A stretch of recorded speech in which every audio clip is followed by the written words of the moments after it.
What's it like to study abroad in Japan? I know Japan, especially Tokyo, is a dream place to live for many people. But I also heard some say that Japan is a very stressful society.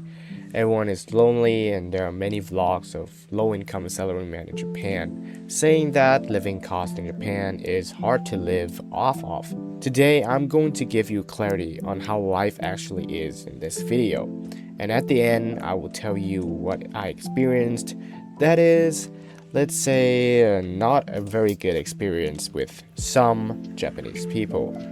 First, I'm going to be transparent about my living expenses and my income. I received about 50,000 yen per month from my parents. This includes groceries, eating out, and everything in between, except rent.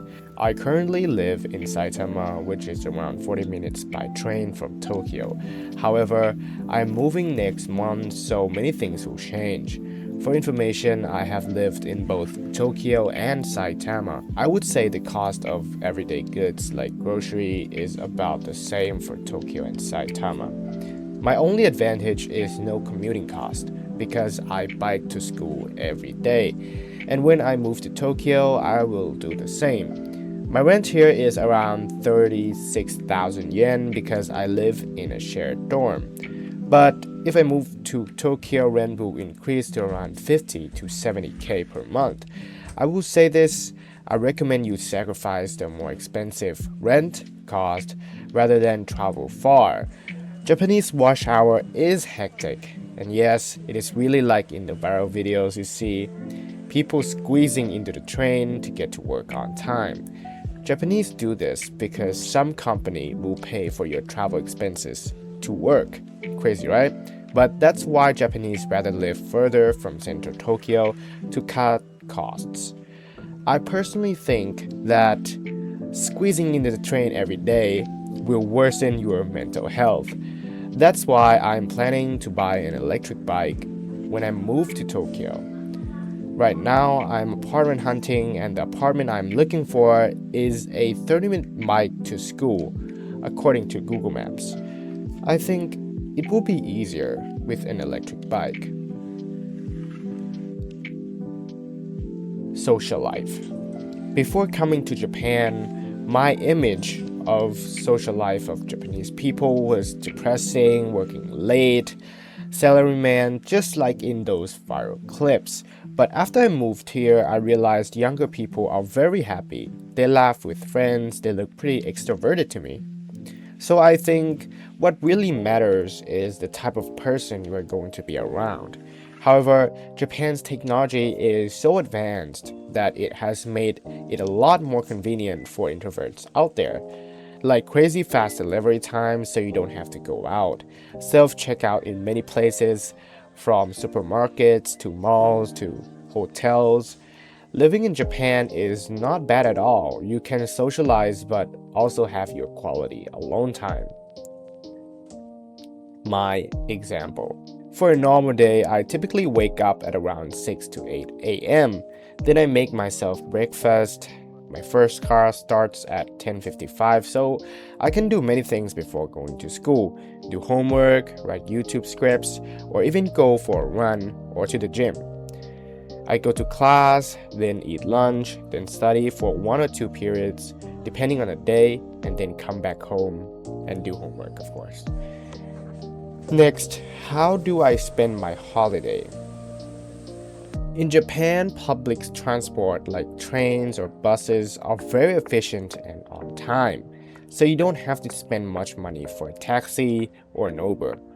For example, if I want to spend a holiday in central Tokyo, say I want to visit Japan's famous Tokyo Skytree, which is around 64 kilometers or 40 miles in freedom units, I would only need to spend money on a train for as low as $4.67.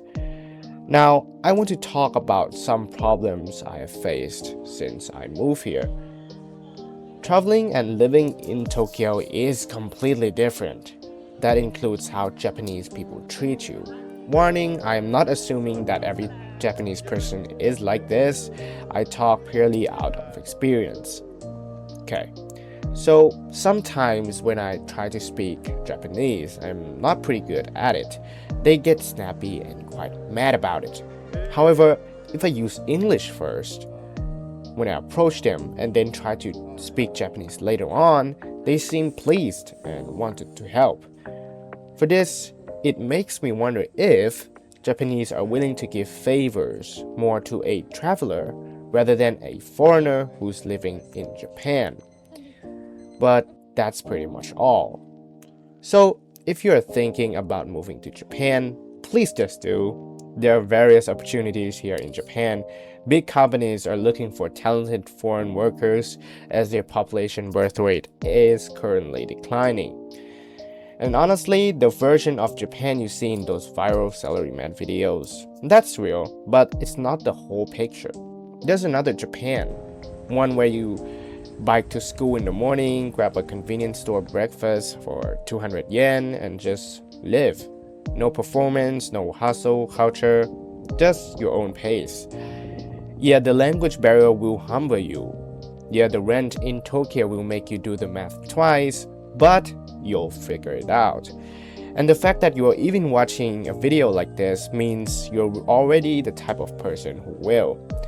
I came here not knowing what to expect, and what I found was something I didn't even know I was looking for. A place that challenges you quietly without making a big deal out of it. Yeah, so that's my honest take. If this video helped you, drop a comment below. I genuinely want to know where you're watching this from, and if you're thinking about making the move. Subscribe if you want to follow along, because next month everything changes for me too. See you in the next one.